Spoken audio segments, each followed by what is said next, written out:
The Duke and Duchess of Sussex are on the ground in the salsa capital of the world, where they attended a women's empowerment forum. Meghan Markle and Prince Harry are continuing their Colombia trip in Cali. The Duke and Duchess of Sussex arrived in the city of Cali on August 18, where they attended a discussion focused on highlighting and uplifting Afro-Colombian women. Meghan, 43, and Harry, 39, greeted attendees at the Municipal Theatre and swayed their hands during a musical performance by Cynthia Montano, as seen in a video shared by Vice President Francia Marquez's office. Meghan took the stage during the conversation, removing an earpiece and speaking Spanish to the crowd. According to Sussex.com, she expressed her deep appreciation for the Colombian hospitality.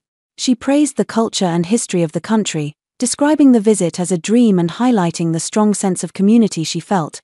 Afterward, she jokingly mimed wiping sweat from her forehead as the crowd applauded before switching to English. Earlier during the Colombia trip, Meghan and Prince Harry spoke Spanish while interacting with a kindergarten class. While Harry asked students their names and ages in the language, Meghan brought up their 5-year-old son, Prince Archie. "You're the same age as my son, Archie," she told a student in Spanish. They are also parents to a 3-year-old daughter. Princess Lilibet. Meghan interned at the U.S. Embassy in Buenos Aires, Argentina, and studied abroad in Madrid, Spain, helping to hone her Spanish-speaking skills. She previously displayed her language ability during a 2020 outing to a Los Angeles charity.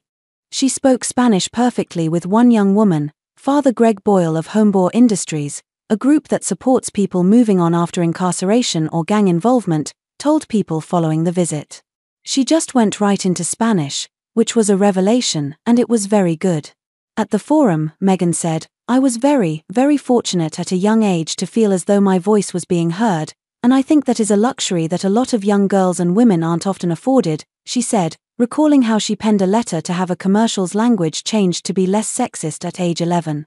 "For us and the work that we do with the Archewell Foundation, certainly the work that we do as parents and that I do as a mother, is ensuring that young girls feel as though their voices are being heard and also that young boys are being raised to listen and to hear those young women as well," she said.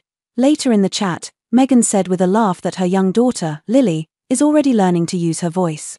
"Part of the role modeling that I certainly try to do as a mother is to encourage our daughter who, at 3, she has found her voice," Meghan said.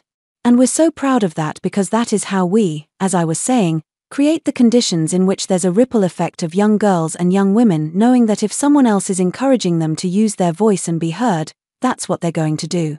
The program finished with a fashion show featuring local designers. For the event, Meghan wore a sleeveless button-down top tucked into a sequined midi skirt by Sylvia Cherassi and swept her hair into an updo, highlighting her statement earrings. They'll also attend a festival celebrating Afro-Colombian music and dance during their time in Cali, the capital of the Valle del Cauca department in the Pacific region on Colombia's west coast. The ethnically diverse city is known as the World Capital of Salsa, according to the Republic of Colombia's official tourism website, and is the country's third most populous city with nearly 2.3 million inhabitants, per Statista. Prince Harry and Meghan kick-started the trip in Bogotá on August 15 with an official welcome from the Vice President.